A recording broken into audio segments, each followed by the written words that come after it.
Hello all, ఇదైతే ఇంకా day 23 అనమాట. సో ఇంకా మార్నింగ్ అయితే డీటాక్స్ డ్రింక్ కంప్లీట్ అయిపోయింది. దాని తర్వాత లంచ్కి వచ్చేసి ఇక్కడ నేను బీరకాయ కర్రీ అయితే వండుతున్నాను. అది వండుకుంటూ మధ్యలో ఇక్కడ నా 1 లీటర్ వాటర్ అయితే కంప్లీట్ అయితే అయిపోయింది. సో ఇంకా ఆల్మోస్ట్ కర్రీ అయితే అయిపోయింది. దాని తర్వాత టిఫిన్కి వచ్చేసి ముందు రోజు ఇడ్లీ బ్యాటర్ ఉంటాయి, వాటిని దోశకైతే వేస్తున్నాను. సో ఇందులో ప్లెయిన్గా అంటే వైట్గా ఉంది కదా అనేసి కొంచెం రాగి పిండి అయితే కలిపాను, కొంచెం హెల్దీ వర్షన్లో తిందామనేసి. అండ్ ఇక్కడ హనీ పెట్టేసి అయితే ఇచ్చాను మా పాపకి. అండ్ ఇక్కడ నా కోసం అయితే నేను స్ప్రౌట్స్తో ఇట్లా గుడాల్లాగా అయితే చేసుకున్నాను.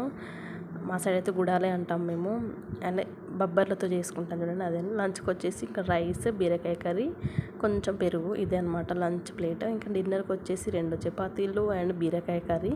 సో ఇక్కడ ఒక చిన్న ప్రయోగం చేశాను. ఇది ఏంటనేది మీరు చూడాలి అనుకుంటూ ఇక్కడ ఫుల్ వీడియో ఛానల్ నేమ్ కింద ఇచ్చాను, చూసేయండి. Bye bye.